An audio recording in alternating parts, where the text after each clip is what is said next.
Allora, siamo arrivati a parlare, sì, anche di economia e di finanza, perché ci condizionano, voglia o non voglia, la vita.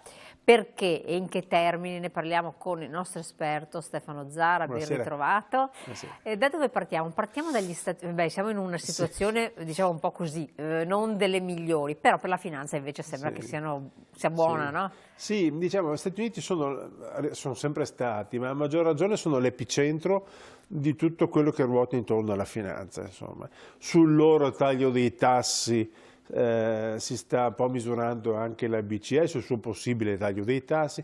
In realtà negli ultimi 6 mesi siamo passati da tagli imminenti, da un ribasso di tassi imminenti, a tassi che forse si taglieranno nei prossimi 3-6 mesi, o addirittura c'è chi ipotizza che quest'anno non ci sia nessun taglio dei tassi. Non facciamoci illusioni, i tassi continueranno no, ma perché? a essere alti, Perché l'economia di quel paese va talmente bene che la banca centrale non può permettersi un taglio dei tassi, cioè non può permettersi di rendere il costo del denaro appetibile. Non può...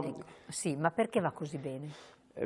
Allora, le vendite si mantengono sostenute. Allora, in questo secondo me molto è agganciabile a Covid. Da Covid in poi l'enorme liquidità che è stata riversata, data ai consumatori per sostenere i consumi, si è mantenuta alta. Gli investimenti e i redditi generati anche dal mercato azionario americano sono consistenti. A parte il fatto che l'implementazione, cioè la tecnologia ha insegnato a tutti, ma soprattutto alle aziende americane, a avere margini elevati, a vendere di più, a conquistare nuovi mercati. L'implementazione dell'intelligenza artificiale nelle aziende che già correvano ha aperto nuovi scenari di sviluppo, di crescita nel mondo delle telecomunicazioni, nel mondo della biogenetica, nel mondo della robotica. Quindi già chi era sostanzialmente monopolista di mercato oggi ha ancora più mercato. Quindi aziende americane sono le famose, capitalizzano da sole quasi più del PIL dell'intera Europa, le prime 6 o 7 aziende di quel mercato. E quindi un mercato dominante di sé, che produce, che genera utili, che continua a generare profitti.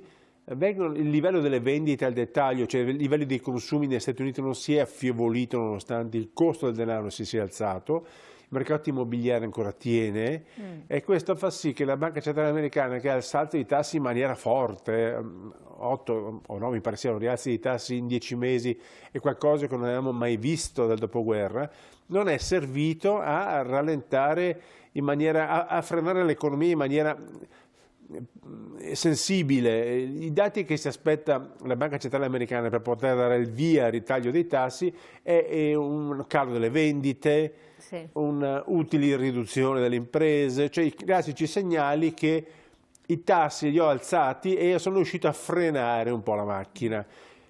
L'ha frenata, ma non con quell'intensità che si aspettava. Noi a rimorchio aspettiamo che siano loro a cominciare il taglio dei tassi per poi procedere.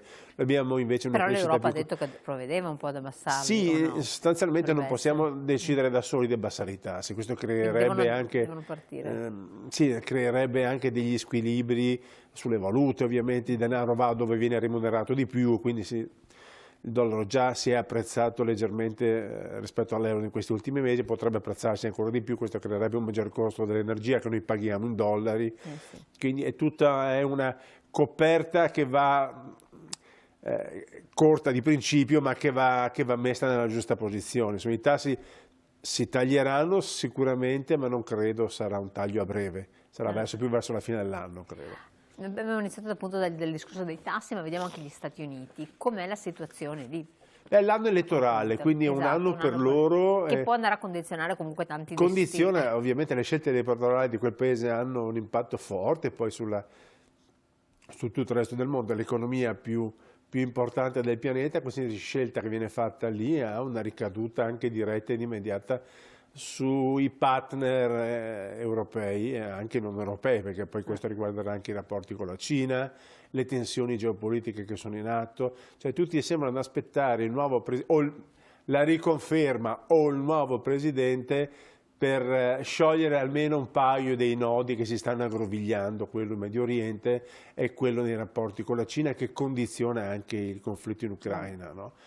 Si tratta di capire che tipo, ormai è percepito il fatto che quell'economia, che quel paese sostanzialmente la sua potenza economica, la ricchezza che produce e che mantiene, siano sostanzialmente una sorta di bussola non solo del sistema economico-finanziario ma anche della politica in tutto il mondo. Questo può creare sicuramente degli squilibri, fa sì che noi siamo in ritardo con l'appropriarci della nostra identità, parlo dell'Europa insomma, che procede in silenzio, e anche noi abbiamo un appuntamento elettorale forte, fondamentale, ma del nostro appuntamento elettorale, cioè delle elezioni europee, ne parliamo in maniera molto locale, è una questione italiana anche se riguarda l'Europa, e sembriamo non dargli alcuna importanza per quanto riguarda la soluzione. Invece ci accorgiamo che adesso l'importanza ne dovrebbe anche avere. Ne avrà sicuramente, insomma. Nella misura in cui la carichiamo di importanza possiamo essere anche noi un soggetto che dice la sua e che non subisce le decisioni degli altri in maniera... Ma gli Stati Uniti sono, perché in questa situazione diciamo prospera, no? Sostanzialmente fondando sulla tecnologia, che è una tecnologia che evolve, però vediamo dei colossi che licenziano, che lasciano a casa gente, cioè c'è qualcosa che chi va negli Stati Uniti ha modo di confrontarsi con delle realtà rispetto ad altre volte che ci è andato prima, vede la differenza, non c'è più una qualità di vita eccezionale, c'è molta insicurezza, e allora come funziona questo? Hanno tanti soldi ma la loro qualità di vita in qualche modo è scesa o è cambiato qualcosa lì? Ma sta accadendo, si sta estremizzando un po'. Era un tema già toccato negli anni 90, quella di una distribuzione della non distribuzione della ricchezza. Lì è estremamente polarizzata su poche persone, su grandi aziende che controllano un po' il mercato, situazioni di monopolio di fatto. Non è, per quanto e capacità di lobbying, perché queste grandi aziende sono talmente potenti che poi insomma si fanno le leggi a loro immagine e somiglianza, certo. E questo è un tema. Quando si parla di poteri forti, oggi i poteri forti forse sono quelle grandi aziende che hanno la capacità di avere le migliori intelligenze a disposizione, risorse finanziarie sostanzialmente senza limiti e la capacità di avere una ramificazione territoriale un po' in tutto il mondo. Oggi i veri poteri forti sono quelle aziende, non l'amministrazione repubblicana piuttosto che la democratica, e qualsiasi limite poi la politica sceglie ad imporre a quelle aziende, vedo che tutto sommato hanno un potere di lobby, come si diceva, capace di bypassare qualsiasi novità. A differenza del passato, qualsiasi novità tecnologica oggi viene recepita quasi immediatamente da queste grandi aziende, va in rete la vedono, la percepiscono, la comprano. È un tema, non so, essere maggioranza in quel mercato non è nessun problema, apro in quel paese un'azienda che poi controllo, che ha una sua autonomia formale e che agisce in quel paese, cioè nemmeno l'antitrust secondo me può limitare la possibilità che hanno quelle aziende di espandersi. Certo, quindi, e di conseguenza è un sistema che noi non riconosciamo come prospero, però di fatto a modo suo produce ricchezza, sì, produce ricchezza senza dubbio. Si può risolvere la cosa come quando affrontiamo cerchiamo di affrontare in maniera coerente la transizione energetica, no? Chi detta i tempi della transizione energetica? In primis è la politica che fa le leggi, poi in secondo luogo le infrastrutture, quindi il paese che si dota di infrastrutture che rendono possibile la transizione energetica. Ma lì l'hanno fatta la transizione. E terzo la parte economica, deve essere a buon mercato. Quindi qualsiasi soluzione ha un suo perché quando è condivisa dai cittadini, quindi la politica, e quando ha un costo accessibile alla maggior parte dei cittadini. Per adesso non è così. Per adesso non è così. E negli Stati Uniti sono in transizione? Ma lo sono per quanto riguarda alcuni aspetti fondamentali che sono i trasporti. Ecco, i trasporti, su questo sento, perché un po' quello che si vede in rete, un po' quello che si sente dalle persone che vanno in quel paese con una certa frequenza, soprattutto nelle aree metropolitane più importanti, soprattutto più a ovest che ad est, ma comunque si stanno diffondendo, si sta vedendo molto la mobilità elettrica. Ma come fanno con quelle distanze mostruose? Ti trovi in mezzo al deserto a ricaricare ecco, lì un'ora? probabilmente è più complicato, Infatti. lì è più complicato, però riescono a farlo, si sono imposte di farlo, non gli mancano le risorse per poterlo fare anche in tempi ragionevolmente brevi. Facciamo alcune osservazioni che tutto sommato la globalizzazione è uscita dalla porta ma sta rientrando dalla finestra, rientra nella finestra nella misura in cui queste grandi aziende ci impongono un sistema di consumi e di conoscenza uniforme alla quale è impossibile sfuggire. Noi abbiamo gli stessi contenuti, vediamo gli stessi contenuti di un cittadino che abita negli Stati Uniti, ma il cittadino francese, il cittadino italiano, il cittadino inglese elabora e manipola gli stessi contenuti, abbiamo gli stessi consumi, ma perché parliamo lo stesso linguaggio, sostanzialmente non la stessa lingua, ma abbiamo lo stesso linguaggio, cioè ormai la civiltà, la comunicazione ci impone una sostanziali identità di consumi, insomma. Anche le situazioni economiche sono diverse. Le situazioni economiche sono diverse, ma tendono anche lì a rendersi quasi omogenee, insomma. È facile per queste aziende che manipolano le nostre informazioni. Quando qualche anno fa parlavamo di dati, big data, esatto.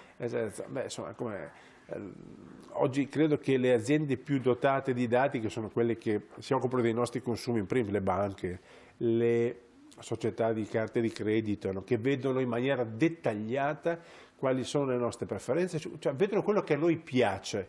Ecco, questa è una valanga di informazioni utili, messe in mano poi all'intelligenza artificiale per propinarci ogni giorno quello che vogliamo.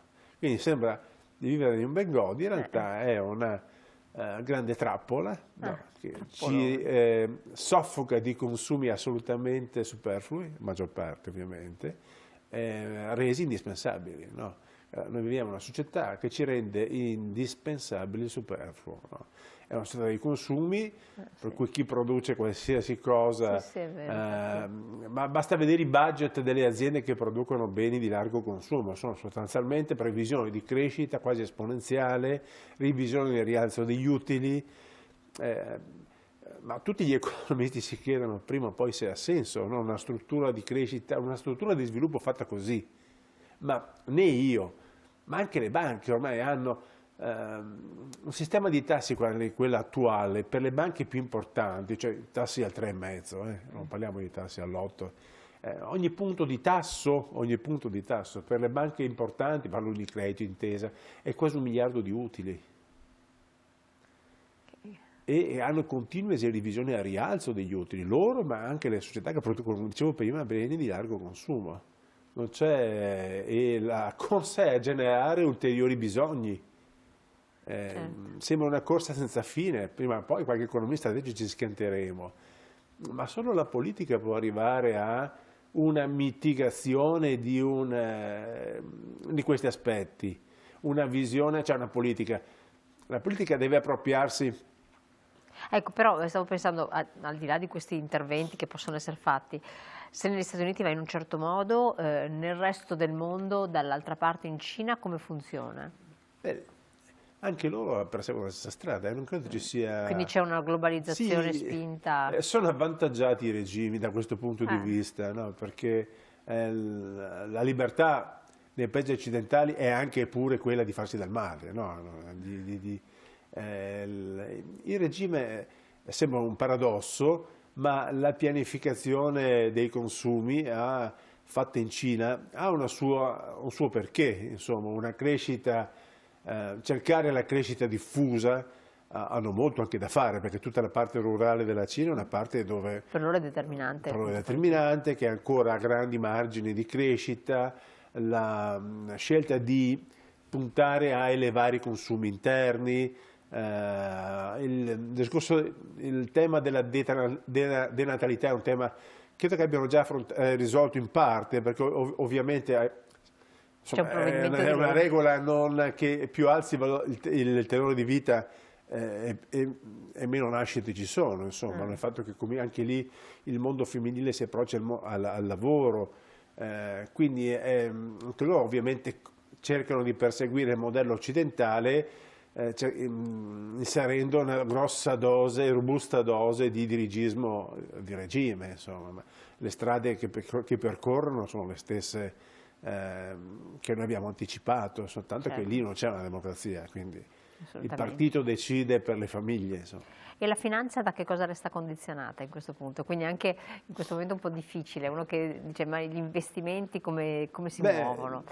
Diciamo che i risparmiatori occidentali, dopo il 2022 che è stato un anno tremendo, no? Questo rialzo continuo dei tassi ha fatto male ai risparmi delle famiglie, ha fatto male al mercato immobiliare. Adesso le cose si stanno ovviamente ormai da fine 2023, dall'inizio del 2023, tutto il 2023 è stato un buon anno, sostanzialmente molto buono nella seconda metà del 2023. Adesso vengono rafforzati alcuni concetti, ossia che il mercato delle obbligazioni è un mercato che ha ricominciato a generare valore dopo gli anni dei tassi negativi, quindi le obbligazioni, i titoli di Stato, le obbligazioni emesse dalle aziende continuano a dare rendimento, generano valore.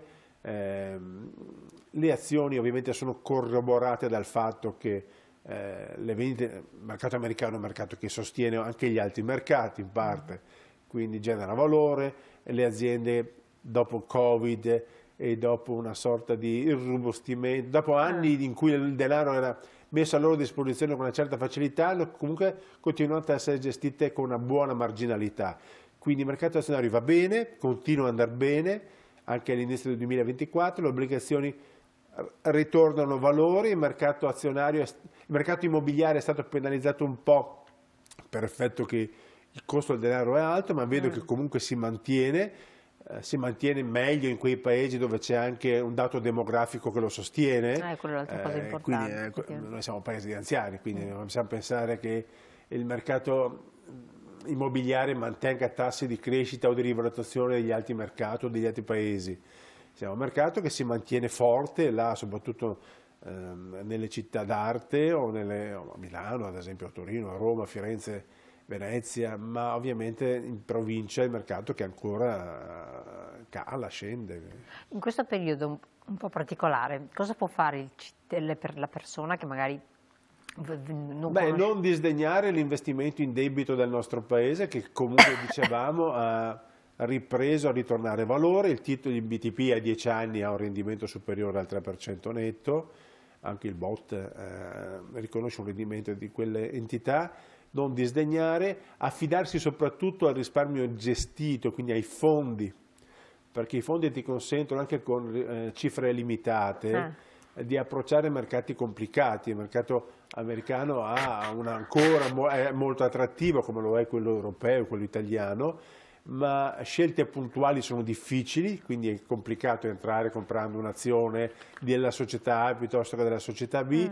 I fondi comuni ti danno la possibilità di avere un giardinetto però se vanno male le azioni... Le azioni ti impongono di avere un orizzonte temporale lungo, quindi quello che tu puoi accantonare a lungo termine lo puoi inserire in un fondo azionario, a breve termine lo puoi tutelare con investimenti in obbligazioni o anche in fondi obbligazionari che hanno riacquistato una certa attrattività, perché sempre nella logica che i rialzi dei tassi siano finiti, i fondi obbligazionari possono accedere a debito, comprando titoli di debito con cedole più alte e hanno una maggior forza per poter andare in certi mercati dove il piccolo risparmiatore non arriva, le obbligazioni dei paesi emergenti, eccetera, eccetera. Quindi non solo l'Europa, ma anche i paesi emergenti, la capacità di selezionare attentamente i paesi cui affidarsi. Poi nei fondi esiste il divieto di concentrazione, quindi non mettono mai, perché non possono farlo, tutte le risorse in un paese soltanto perché riconosce un tasso di interesse molto elevato. Lo devono distribuire e questa distribuzione fa sì che tu anche con poco denaro accedi a una buona diversificazione e normalmente ritieni anche un buon ritorno. È un periodo di buoni ritorni? È un periodo di buoni ritorni, sì, è un periodo di buoni ritorni. Quindi non nell'immediato, però chi ha pazienza riesce Ma anche nel breve i titoli di Stato, ma anche gli investimenti obbligazionari di breve periodo oggi ti danno valore.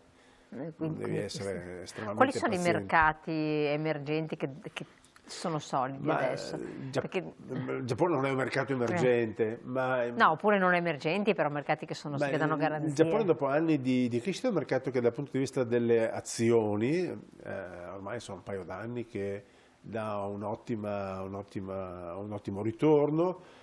Resta sempre un mercato dominante quello americano. Ormai è difficile parlare di mercati decorrelati, cioè Si parla di aziende, magari di investimenti. sì, bravissima.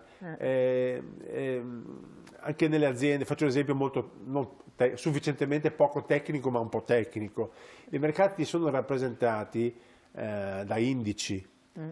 L'indice americano continua a crescere ormai ininterrottamente da dopo Covid. Quindi, tutti si aspettano tutti si aspettano lo schianto. Esatto. Questo schianto sembra non arrivare, Per il momento. Parlano di bolla, quindi in realtà sembra che i prezzi sono ritenuti tra virgolette equilibrati rispetto agli utili, rispetto ai dati di crescita e di sviluppo che hanno le aziende di quel paese. Poi faccio un esempio molto banale. In quel paese ci sono 150.000 aziende che fatturano almeno 1 miliardo. Noi nel nostro paese ne abbiamo credo un 150.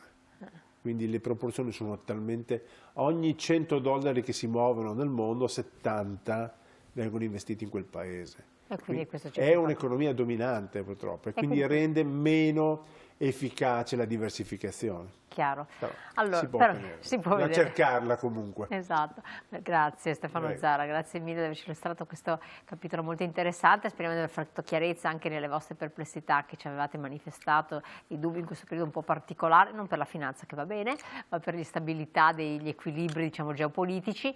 Io vi lascio, buona serata, buon proseguimento, naturalmente ci vediamo domani, grazie ancora al nostro ospite.